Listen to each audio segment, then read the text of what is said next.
The termination papers slid across the polished mahogany, a stark white flag of surrender I hadn't waved, a declaration that my 9 years of unwavering dedication, of pouring nearly 40% of the company's lifeblood into its veins, meant, well, apparently, it meant very little. We need hungrier talent. Arthur Gregory Shaw, our new vice president of sales at Midwest Financial Corp, explained, his voice as smooth and devoid of genuine warmth as the tabletop between us. Talent who can meet higher targets. The company is moving in a new direction. His custom suit, probably costing more than my first car, seemed to absorb the light in the room, much like he seemed to absorb the energy and genuine passion from any space he occupied. He'd been with us barely 6 months, a transplant from some fast-burning tech startup, brought in by our CEO, Walter Harrison, to, as Walter had put it, reinvigorate the team. Reinvigorate. It felt more like he was here to exsanguinate it, starting with me. My name is Arthur Jenkins, 46 years old, 9 of them spent as a senior account executive right here in Springfield, Illinois, at Midwest Financial Corp, or Heartland Financial Services, as it was known when Walter himself had recruited me. That was a different era, a time when handshakes meant more than shareholder reports, or so I'd believed. I'd spent nearly a decade building a client portfolio that accounted for, yes, almost 40% of the company's entire revenue. No shortcuts, just long days, countless miles on the road, and relationships painstakingly built on a foundation of trust and mutual respect. I looked at Gregory, at the carefully arranged words on the papers, and a strange sense of calm, almost like an out-of-body experience, settled over me. There was no point arguing. The signs, small and insidious, had been there for weeks, months even. My meticulously organized desk, the one with the view of the old courthouse, had been moved to a dim corner during the recent office renovations, citing a need for synergistic departmental adjacencies. One of Gregory's many infuriatingly vague pronouncements. My name had started disappearing from key meeting invites, little omissions I'd initially attributed to administrative error. Yesterday, I'd even noticed our IT specialist, a young man named Ben, remotely accessing my computer while I was at lunch. A brief flicker of activity that now felt ominous. Small things, perhaps, not worth raising a fuss over individually, but collectively they had woven a narrative of impending change, a quiet, persistent hum beneath the surface of daily operations. So, I smiled, a genuine, if weary, smile. "Thank you for the opportunity, Gregory," I said, my voice even. I stood, resisting the urge to straighten his slightly askew tie, a nervous habit he had when delivering news he knew was unpleasant, even if he didn't fully grasp its implications. I walked out without a backward glance at the polished table, or the man who clearly saw me as a relic of a bygone era, as I packed my few personal belongings into a single cardboard box. Family photos, a coffee mug Eleanor, my wife, had painted for me years ago, a few well-worn industry books. My hand paused on a simple, unassuming manila folder. It contained client contact information, direct lines, personal notes, birthdays, anniversaries, the kind of details that transform a business contact into a human connection. I'd kept it separate from the company database for years. Just habit, really. Or so I'd always told myself. Now, in the stark light of this sudden severance, that habit felt less like an idiosyncrasy and more like, well, like foresight, insurance, perhaps. Brian Gregory, that has had no idea the bomb he'd just armed by dismissing not just an employee, but the custodian of those deeply personal, revenue-generating relationships. Ever felt the floor drop out from under you, just when you thought you were standing on solid ground? That crisp, impersonal paper felt like a judgment, not on my work, but on something I couldn't quite name, a shift in the corporate winds I hadn't fully braced for. The injustice of it was a cold knot in my stomach. The dismissal of nearly a decade of blood, sweat, and unwavering loyalty in a 10-minute meeting. Yet, beneath the shock, a flicker of something else began to stir. A quiet strength, perhaps born of integrity. A sense that this ending, however abrupt, might also be a new, albeit unwritten, beginning. Before we dive into what happened next, and how that single overlooked folder in my personal box held the key to everything that was about to unfold, let me tell you a bit more about the 9 years leading up to that moment at Midwest Financial Corp, and the subtle betrayals that paved the way for this polished, almost surreal dismissal. The silence in my car on the drive home from Springfield's downtown district was heavier than any shouted accusation, a thick blanket of unspoken betrayals. The city lights blurred past, familiar landmarks suddenly feeling alien, as if I were seeing them through a stranger's eyes. 9 years. 9 years I'd driven this route, first to the modest offices of Heartland Financial Services, then to the gleaming, impersonal tower that housed Midwest Financial Corp after the rebranding. Walter Harrison himself had recruited me from a competitor, where I'd been consistently hitting targets but kept getting passed over for promotion. "Arthur," he'd said, his handshake firm, his gaze direct back then, "I want someone who knows this Illinois market, someone clients trust instinctively. That's you." For 7 of those 9 years, he'd been right to trust me. I'd built our client base from regional businesses into national accounts, extending our contracts from 1-year terms to 3, then 5. I thought of Eleanor. She was in Denver for the week, helping her sister, Susan, with her new baby, probably for the best. I needed the quiet, the space to let this sink in. Eleanor used to joke that I was married to my clients. Thursday night dinner with the Johnsons again, Art, she'd ask, a knowing smile playing on her lips, already aware of the answer. Our kids, Michael and Sarah, had grown used to me missing little league games and school recitals. Dad's working became their normal, a constant refrain. I'd always promised them, and myself, that it would be worth it someday. 3 promotions, 2 major office expansions fueled by the business I brought in, navigating one grueling recession without losing a single key account. Heartland, then Midwest, had grown from a $4 million operation to a $30 million enterprise, with my accounts directly responsible for nearly $12 million of that. Not that anyone had bothered to calculate the exact percentage until Gregory Shaw arrived. Gregory? He'd been a disruptive force from day one, 6 months ago. It wasn't just the custom suits or the tired motivational phrases he'd trot out in meetings. "Let's actionize these synergies," he'd declare, with a sincerity that made my teeth ache.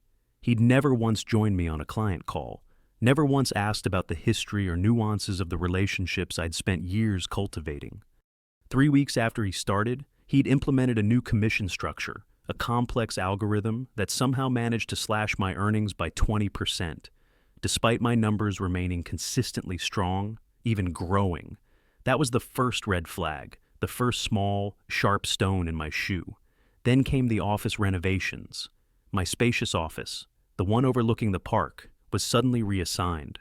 My new desk was tucked away in a remote corner, near the noisy copy machines. A Siberia of sorts. Better workflow, Arthur, more integrated team dynamics. Gregory had explained, avoiding eye contact. The signs were there, piling up. My name started disappearing from crucial meeting invites, the quarterly strategy sessions I'd once helped shape, the brainstorming lunches for new service developments. When I gently inquired with Gregory's assistant, she'd mumbled something about an oversight, but the pattern was undeniable. The most bitter pill, perhaps, was the silence from Walter Harrison. Walter, the man who'd courted me, who'd built his company on promises of trust and loyalty. We'd barely spoken in the last few months, his days consumed by closed-door meetings with Gregory. Today, on the elevator ride down after my termination, I'd stood right next to him. He'd nodded, a curt, distracted gesture, his eyes glued to his phone, completely oblivious to the tectonic shift that had just occurred. The bomb Gregory had just detonated in his own company. He had no idea what it would mean for the quarterly projections, for the very foundation of the business he thought he was reinvigorating. But he would. Soon enough, I pulled into my driveway. The familiar crunch of gravel under the tires, a strangely comforting sound. My phone buzzed. I glanced at the screen. Frank Peterson, my biggest client, head of Pioneer Manufacturing. The annual contract renewal was next week. He'd texted about dinner reservations for when he'd be in town. Looking forward to it, Art, Got a couple of new ideas to run by you." He didn't know yet. Eleanor, away helping her sister with the new baby. Didn't know. Nobody knew the ground had shifted beneath my feet. I set the phone on the kitchen counter without answering, the screen glowing innocently. As I stared out the window at the fading light, a quiet question began to echo in the sudden stillness of my life. What truly anchors a business? Is it the name on the skyscraper? The fancy downtown office? The slick marketing brochures? Or is it the trust built, handshake by handshake, promise by promise? Year after year, I had a feeling Midwest Financial Corp was about to find out. My company phone, now a useless brick in my packed box, held the official record, meticulously logged calls, calendar appointments, and terse, formal emails. My personal iPhone, however, alive and buzzing intermittently on the kitchen counter, held the truth. It was a repository of 9 years of relationships, not just accounts the direct cell numbers of CEOs and decision-makers, notes from shared golf outings, reminders of their kids' graduations, the echoes of countless conversations that went far beyond contractual obligations. These were people who'd signed with Heartland, and then Midwest Financial Corp. Because of me, Arthur Jenkins. Not because of our corporate marketing department or the admittedly impressive view from our downtown Springfield office. Information I'd accumulated by being someone people genuinely wanted to work with, someone they trusted to handle their business with integrity and a personal touch. I poured myself 2 fingers of bourbon, the amber liquid a small comfort in the echoing silence of the empty house.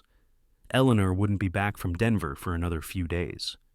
The quiet was probably for the best. I needed to think. My mind replayed the trajectory of the company, my role in its ascent.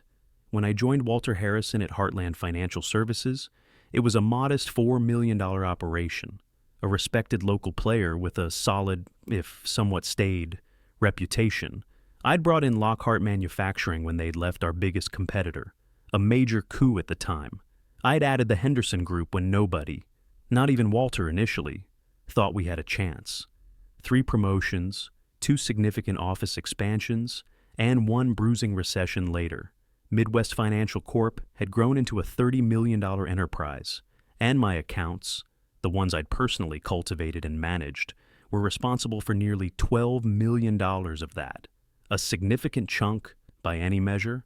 Not that anyone had seemed to calculate that precise percentage until Gregory Shaw arrived. His obsession was with new business, with disruptors, a term he brandished like a weapon. The future is in new business.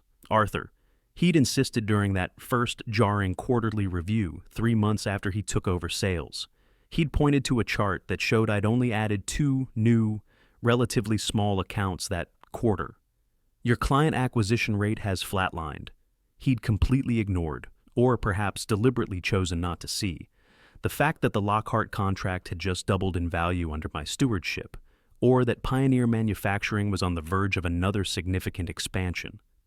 "We need hunters, not farmers," he'd declared, his eyes sweeping over me as if I were some docile herbivore grazing contentedly in a field ripe for plundering.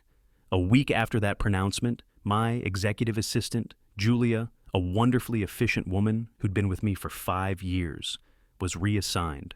Streamlining administrative resources, Gregory had called it. The following month, my travel requests, once rubber stamped, started requiring additional layers of approval, often delayed.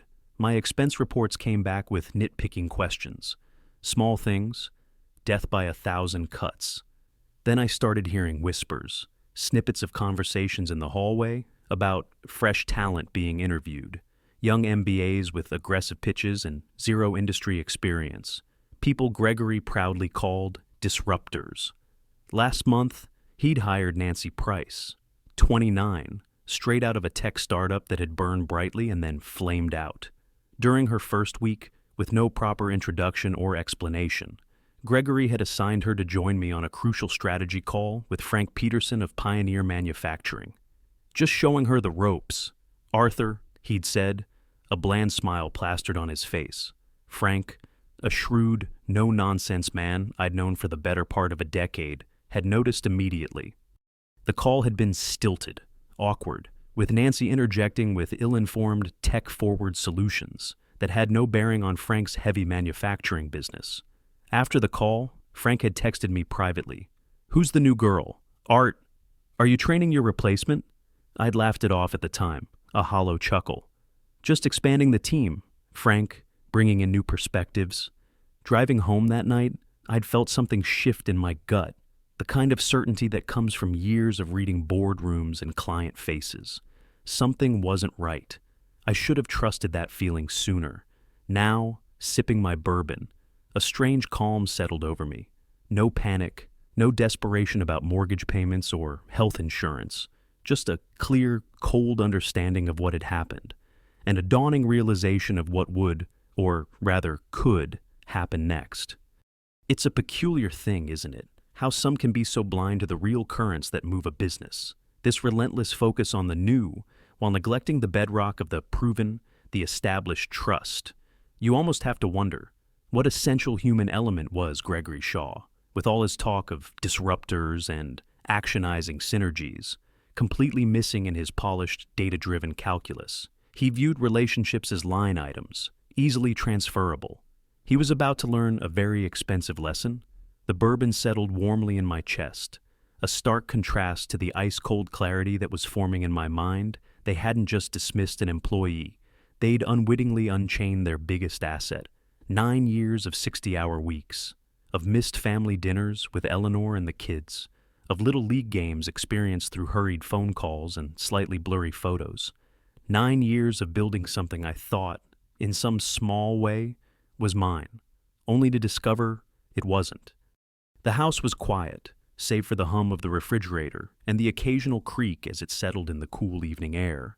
Eleanor's absence, usually a pang of loneliness, now felt like a protective space, allowing these raw thoughts to surface without the need for immediate explanation or comfort. I opened my laptop, the familiar glow of the screen illuminating my kitchen, navigating to my personal cloud storage. I pulled up my original employment contract from Heartland Financial Services, the one that had been absorbed when Midwest Financial Corp was formed. My finger traced the dense paragraphs, the legal jargon that had seemed so distant and irrelevant all those years ago. And then I found it, the non-compete clause. It was there, of course, standard practice. But the wording was specific, nuanced. It stipulated a 1-year non-compete period. But, and this was the critical part, it was only applicable if I left voluntarily. Being terminated without cause, as Gregory Shaw had just so coldly enacted, changed the entire landscape. The clause was, for all intents and purposes, void. A slow, almost imperceptible smile touched my lips. I was free, legally, ethically, completely free to take my expertise and my relationships wherever I chose. My phone buzzed again on the counter. Frank Peterson, from Pioneer Manufacturing. Another text. "Art, you okay? Just checking in on dinner for next Thursday. Let me know." His concern, his casual assumption of our continued professional relationship, underscored the magnitude of what Midwest Financial Corp was about to lose. Pioneer Manufacturing represented $1.7 million in annual business. Frank had been with me for 6 years at Midwest, and 3 years before that at my previous firm. Nearly a decade of trust, of shared challenges and successes. He wasn't just a client, he was a colleague, a friend of sorts, and he wasn't alone. My mind scrolled through the roster: James Henderson of Summit Industries, Sarah Mitchell at Clearwater Properties, Peter Carlton from Beaumont Enterprises. Together, they accounted for another $1.5 million in annual revenue, and all of them, every single one, had contract renewals coming up within the next 30 days. All of them dealt exclusively, or almost exclusively, through me. Gregory Shaw, in his haste to install his hungrier talent, hadn't even bothered to ask about the renewal pipeline, about the key relationships that kept the lights on. He'd seen a name on an org chart, a salary figure, and made a calculation that omitted the most vital variable: trust. I set my bourbon glass down on the granite countertop with a decisive click. I wouldn't call anyone tonight. I wouldn't send angry emails or make impulsive threats. That wasn't my style, and it wouldn't serve any real purpose. Anger was a hot, messy emotion. What I needed now was cool, calculated action. I'd sleep on it, wake up clear-headed, and then I would make exactly 3 phone calls. Not to vent or complain, not to solicit new business, not yet. Simply to inform my closest, most significant clients, Frank Peterson, James Henderson, and Peter Carlton, that I, Arthur Jenkins, was no longer with Midwest Financial Corp, effective immediately. The rest, I sensed, would happen on its own. That pivotal moment when the fog of uncertainty and injustice begins to part, revealing a clear, albeit challenging, path forward. It's a defining one, isn't it? What would you do standing at such a crossroads, knowing your next few words, your next carefully considered actions, could reshape not just your own future, but the landscape for others who had placed their unwavering trust in you for years? The decision felt monumental, yet strangely, liberatingly simple. 3 phone calls the next morning. No theatrics, no bitterness. Just the unvarnished truth, delivered with the same quiet dependability they'd come to rely on from Arthur Jenkins for nearly a decade. For the first time in years, I hadn't set an alarm. No early flights to catch, no quarterly projections to review before dawn. Just the calm certainty that Gregory Shaw, and by extension, Midwest Financial Corp, had made a catastrophic mistake, and I didn't need to do anything but step aside and let the natural consequences unfold. I dialed Frank Peterson at Pioneer Manufacturing first, while the morning coffee was still brewing, its aroma filling the quiet kitchen. "Frank," I began, my voice even measured, "Arthur Jenkins here. I wanted you to hear it from me directly. As of yesterday, I'm no longer with Midwest Financial Corp." The silence on the other end was brief but profound. Then, Frank's voice, sharp with concern and a note of disbelief. What happened? Are you serious? Who in God's name is going to handle our account?" Now Gregory Shaw, that new girl, Nancy, the one who kept talking about blockchain solutions for our assembly line. His questions tumbled out, a torrent of genuine worry. I answered simply, factually. Gregory felt the company needed to move in a new direction. "Frank, as for who will be handling your account, I imagine he, or perhaps Nancy Price, will be reaching out to you soon." Another pause, longer this time. "She doesn't know our business. Art, not like you do. That's all I can tell you for now, Frank," I said gently. "The rest, of course, is your decision." Similar conversations followed with James Henderson of Summit Industries and Peter Carlton of Beaumont Enterprises. No suggestions from my end, no recruitment pitch for some yet-to-be-determined future venture, just information, delivered with the same reliability they had come to expect from me over countless projects and contracts. The reactions were almost identical: initial shock, quickly followed by pointed questions about the continuity of their service and expressions of deep concern about their substantial accounts being managed by someone unfamiliar with their specific needs and histories. The industry, particularly in a place like Springfield, is smaller than many realize. News travels fast. By noon, my personal phone, the one Gregory Shaw had no control over, was buzzing constantly.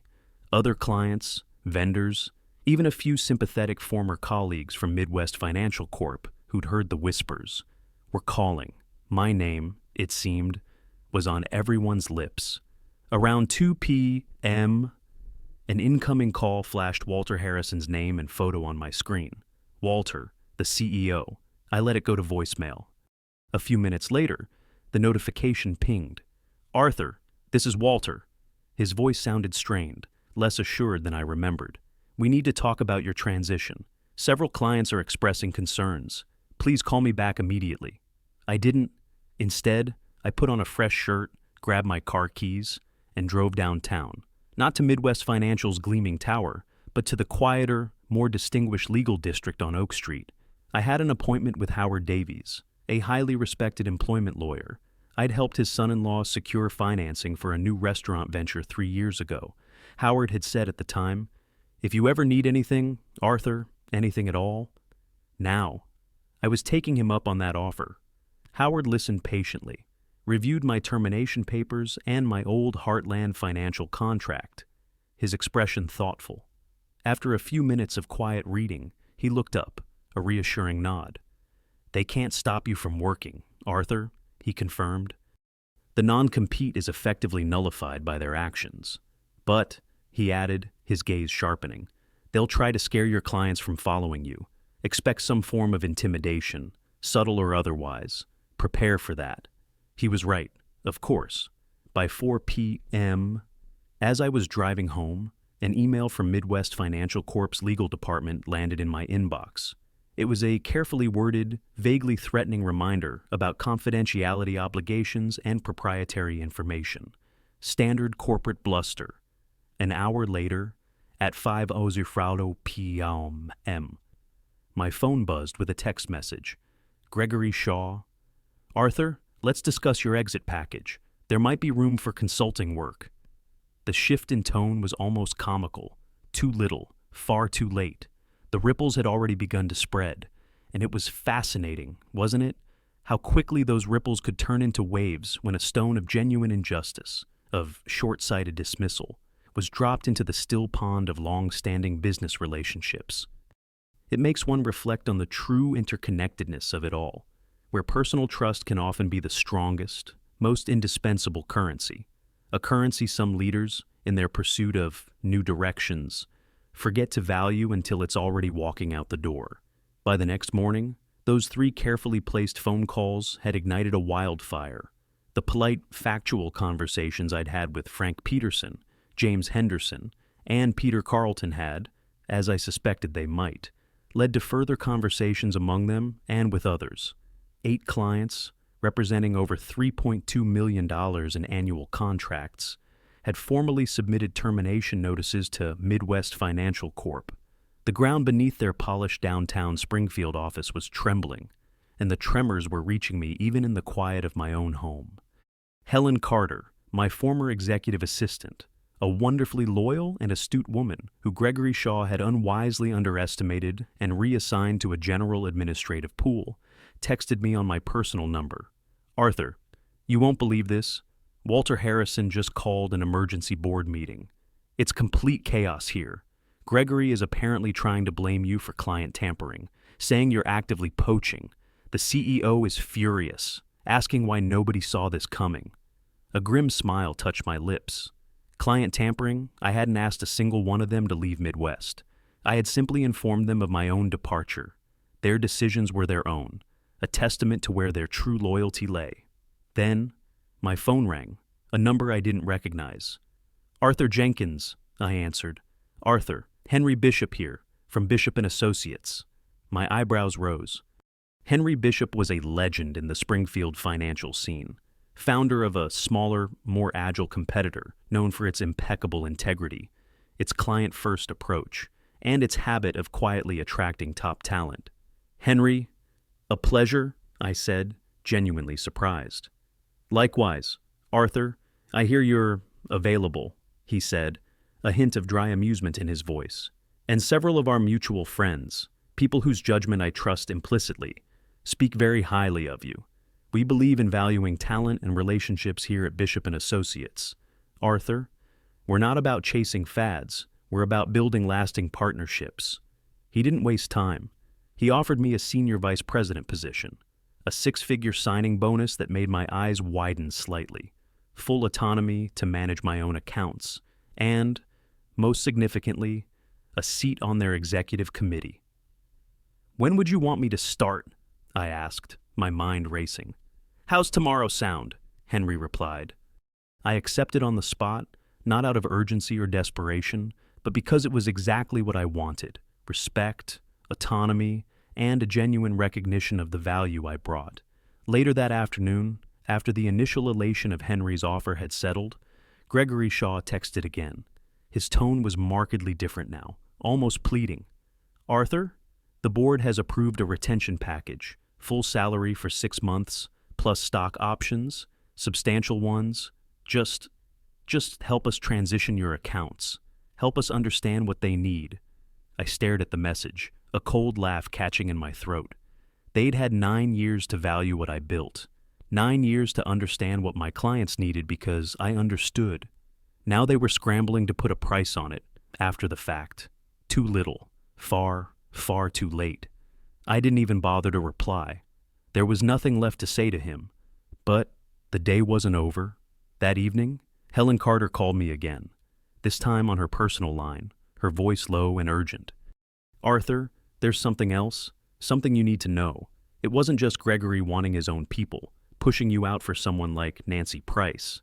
I sat down, a sudden cold dread creeping into my stomach despite the good news from Henry Bishop. "What is it, Helen?" "They were planning to sell the firm." "Arthur," she said, her voice barely above a whisper. "Midwest Financial Corp. Walter Harrison and the board have been in confidential acquisition talks for at least 2 months with Sterling Holdings Group. Sterling Holdings, a massive national private equity firm known for its aggressive, often ruthless, consolidation tactics. Sterling made an offer, Helen continued, but it came with conditions. They wanted Midwest client base, particularly the large, stable accounts, your accounts, Arthur, but their model involves replacing existing relationship managers. They wanted to bring in their own centralized account teams, integrate them with their existing portfolio companies. Your strong, personal relationships with those clients, the very thing that made them so valuable, were actually a liability to Sterling's plan. You were too embedded, too trusted. They needed you gone before they could repackage your clients as fungible corporate assets. The pieces clicked into place with a sickening clarity. My termination wasn't about performance. It wasn't even solely about Gregory Shaw's ego or incompetence. It was a cold, calculated, premeditated corporate maneuver. I wasn't fired. I was sacrificed, prepared for acquisition. To realize your years of dedication were not just undervalued, but seen as an impediment to a larger corporate game. It's a betrayal that cuts deeper than mere incompetence, doesn't it? It forces you to question the very nature of loyalty in a system that can, at times, feel so impersonal, so ruthlessly transactional. Walter Harrison, the man who'd built his company on trust, had been willing to detach me from my clients like a surgeon removing a problematic, though vital, organ, all for the sake of a lucrative sale. The depth of that cynical betrayal settled in my gut like cold lead. The invitation to speak at the annual Heartland Business Leaders Forum, a prestigious Springfield event that drew all the major players in our regional economy, arrived a few weeks after I'd started at Bishop & Associates. The panel topic, Building Client Loyalty in a Transactional Market. The irony wasn't lost on me. It felt less like a career opportunity and more like destiny arranging a very public stage, not for overt revenge, because that wasn't my style, but for a quiet, data-driven truth-telling. 1 week into my new role at Bishop & Associates, I'd already begun reconnecting with my former clients. Frank Peterson from Pioneer Manufacturing had been one of the first to reach out after hearing I'd landed with Henry Bishop. Over a catch-up coffee, he confirmed what Helen Carter had suspected. "Yeah, Art," he'd said, stirring his coffee thoughtfully. "Now that you mention it, it was strange. About a month before you left Midwest, Gregory Shaw brought this guy, Thomas Vance, I think his name was, to our quarterly review. Said he was a strategic industry advisor from a consulting group called Sterling Advisory, no doubt a thinly veiled offshoot of Sterling Holdings. Vance asked a ton of questions, really probing about our future needs, our long-term plans, almost like he was auditing us. More calls to other key clients revealed a similar pattern.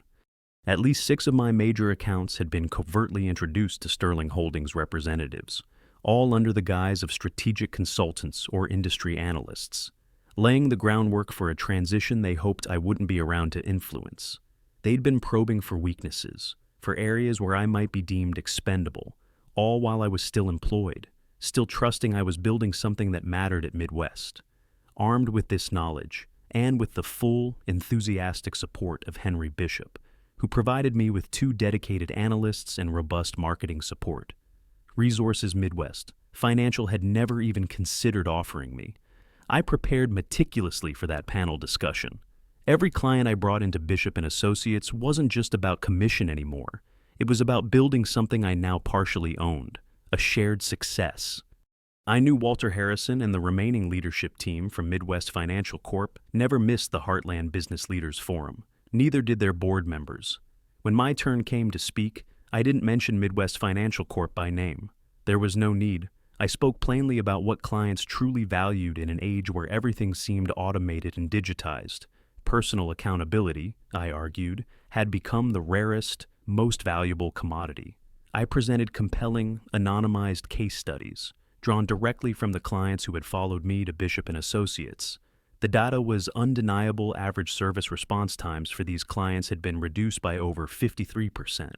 Implementation costs for new initiatives were down by an average of 30%. Client satisfaction scores, meticulously tracked, had surged by an average of 22 points. These weren't just my accomplishments. They were a testament to what happens when a company genuinely values relationships over mere transactions, when it empowers its people to truly serve their clients. I could see Walter Harrison in the audience, huddled with two grim-faced board members. Their faces tightened perceptibly as I laid out the data, point by salient point. During the Q&A session, a young analyst from a rival firm, someone I didn't recognize, asked the question everyone in the room was thinking, even if they were too polite to voice it. "Mr. Jenkins, isn't your recent move from your former employer to Bishop and Associates, along with a significant number of major clients, exactly the scenario that companies fear when they consider how much autonomy to give their key relationship managers?" The room went silent. I could feel Walter's eyes burning into me from across the ballroom. I paused, making brief eye contact with him, then addressed the analyst. "That's a fair question," I replied, my voice calm and measured. "But I'd ask you to consider the alternative. Midwest Financial, my former employer, lost those clients not because I took them. They lost them because they fundamentally failed to understand what those clients actually valued. No one followed me out of personal loyalty alone, as flattering as that might be. They followed because their needs were consistently and demonstrably better met through an approach to service that my former employer decided was no longer aligned with their new, transaction-focused direction. Every company has the right to change its direction," I concluded, my gaze sweeping briefly over Walter again. "And every client has the right to decide if that new direction serves their best interests. The market is brutally efficient that way." The impact was palpable. After the panel, 3 more former Midwest Financial clients approached me, expressing interest in moving their business to Bishop and Associates. By the end of the conference, we had letters of intent for 5 new accounts, representing another $2.7 million in annual revenue. That evening, I checked the financial news. Midwest Financial Corp stock had dropped another 12% in just 5 days. The headlines were stark. Midwest Financial announces restructuring.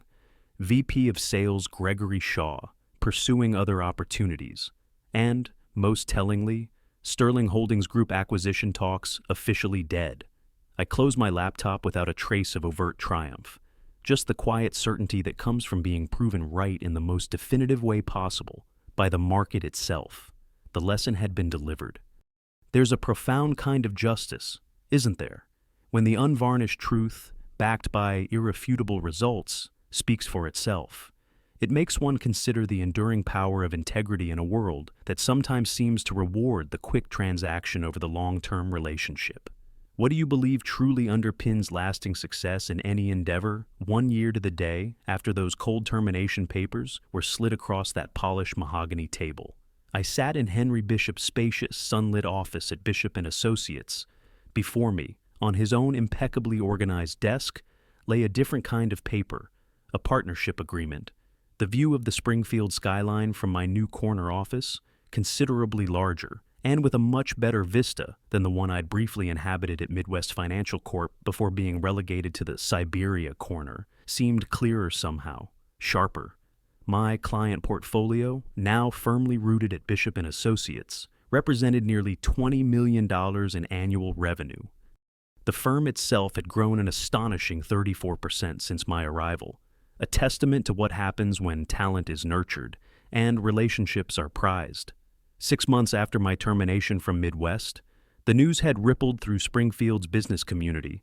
Walter Harrison had stepped down as CEO of Midwest Financial Corp amid continued revenue challenges and a hemorrhaging client base. The company, according to the local business journal, was downsizing, moving to a smaller office in the suburbs, a shadow of its former self. Shortly after Walter's departure was announced, an envelope had arrived at my office at Bishop & Associates. It was a handwritten note on Walter's personal stationery. "Arthur," it read, "you were right. I put transaction above relationship. It costs the company everything. If you're ever willing to have coffee, I'd appreciate the chance to apologize in person." I'd folded the note and placed it in my desk drawer. Maybe someday, I'd thought. Not yet. Today, signing that partnership agreement, I felt a deep sense of peace, of accomplishment. But it wasn't the fist-pumping I showed them kind of victory. The bitterness, the anger I'd felt in those initial days had long since faded, replaced by a quiet wisdom and a profound commitment to building Bishop & Associates differently. My first act as a newly minted partner, approved that very morning, was to greenlight the hiring of 3 new associate account managers. All of them would be brought in under the same generous profit-sharing structure I had negotiated for myself, a structure that ensured everyone who contributed to building client success would share directly in that success. No one here would build something, only to have it capriciously taken away or undervalued. Eleanor walked in then, carrying 2 mugs of coffee, her eyes sparkling. She'd been my rock through all of this, her quiet belief in me unwavering. She set a mug before me, then sat in the comfortable leather chair opposite my desk, studying my face.